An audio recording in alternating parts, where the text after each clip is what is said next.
Start. Ladies and gentlemen, please do not put your hands together as Dr. Joe Ferris begins his lecture on Extemp.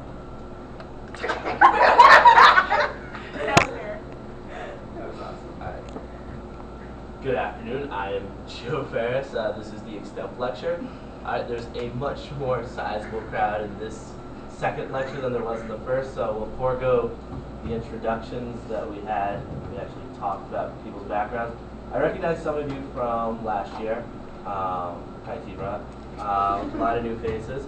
So basically what my goal for the next 50 minutes is to kind of give you a summary of what it's like to not only be in, Extemp prep, after getting your question, preparing your speech, but also what it takes to put together a good, extemporaneous speech, and the ways that you can go about preparing to do so before the tournament, at the tournament, and delivering speech. Hopefully we'll be able to cover all of these in the time that we have. And if any of you have any questions at any point, please feel free to just raise your hand, answer it, because if I'm talking over, going over your heads, or I'm assuming too much knowledge, just please stop me, let me know, we'll address whatever it is, and we'll go from there. All right. So the most basic things about Extemp, I guess, it's, for all intents and purposes, it's a 37-minute event. 30 minutes to prepare and 7 minutes to speak. The 30 minutes that you have to prepare essentially start from the moment that you come up to the front of the room here. You're going to see several sheets of paper. They're going to have questions on it. Typically, the questions are separated by area of topic. So, for instance, you're going to have a questions about domestic politics in one round, international affairs in the other, and at smaller tournaments you'll have just a general econ round that'll have a variety of both international and domestic economic questions. At bigger tournaments, including nationals, there'll be more specificity. You'll have a social issue round and whatnot. But for the time being, just be aware that compared to whatever you experienced in the past, be it in high school or never experiencing it all, that's just the way it goes about. You can kind of by the time you've done it a few tournaments, you'll realize, how it's being set up. So what's going to happen when you first come into a room, there's going to be none of this ridiculousness on the board. Instead, there's going to be a sign-in sheet. You're going to take the code that you have, and you're going to have like room numbers across, as well as speaker order on this side, or vice versa, and you want to put your code in the appropriate box that corresponds. And then what they're going to ask you to do is put in parentheses whether or not you're triple entered or double entered. What this allows the person who's running Extemp prep to do is to expedite the round. Because there will be a lot of people who are ranked first who are single entered, and some who are triple entered who are like fourth speaker. So make sure to do this because it will make things much easier for everyone. Then they'll call you up. If you're your first speaker, you'll be called up immediately, and then you'll grab the question. You go back to your desk, you'll have 3 questions to choose from. You want to choose one as soon as possible, because you want to spend the vast majority, if not all of your 30 minutes, preparing for that one question. The way that I liked to go about it was, if there was a question that I knew we had articles in the files about, and that I was familiar with, that would be the one that I went with, because it allows you to be the most confident about it, not only because you know what you're talking about, but you have the sources to back it up as well.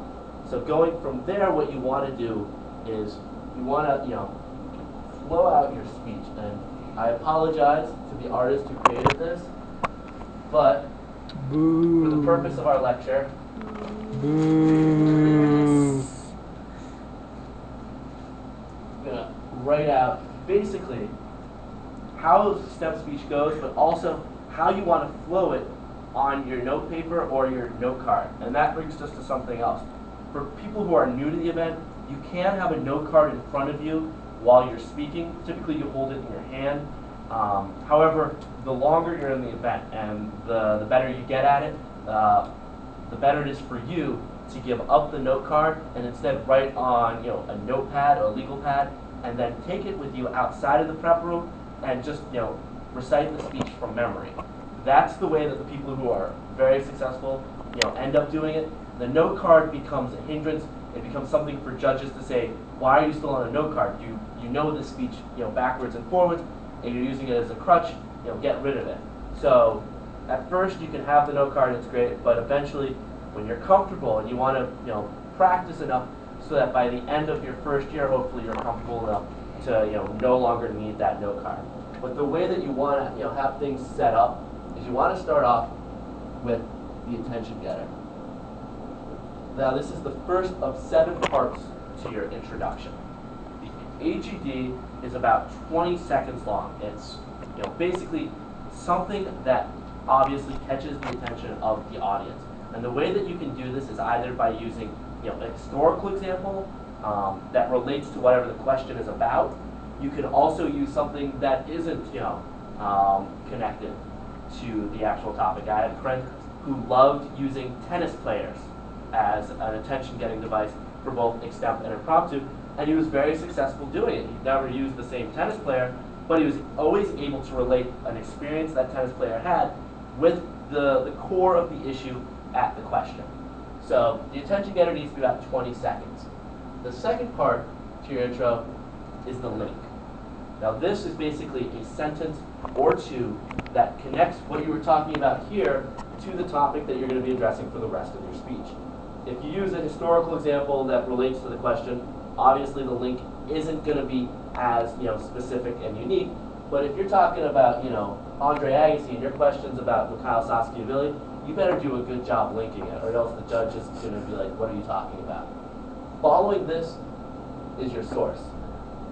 It's pretty obvious. You use a newspaper article that explains what's going on. So if we want to stick with Georgia, we can say Christian Science Monitor on August 31st reported that Saakashvili is technically president in name only in Georgia because Russian troops are still there.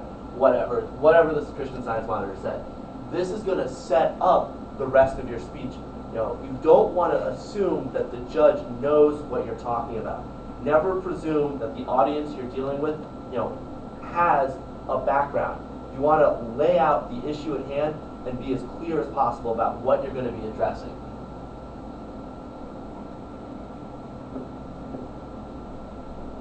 Statement of significance. This is why the question is important, why this issue is important. For instance, Georgia, talk about how Russia is readdressing its need to secure its near abroad. What you want this to be is a sentence or two that explains the importance of what's going on here and justifies why the judge should be listening to the speech for the rest of the 6 minutes. Then obviously you have the question, and then you give your answer. If it's a simple yes or no question, that makes life really easy for everyone involved. However, there are sometimes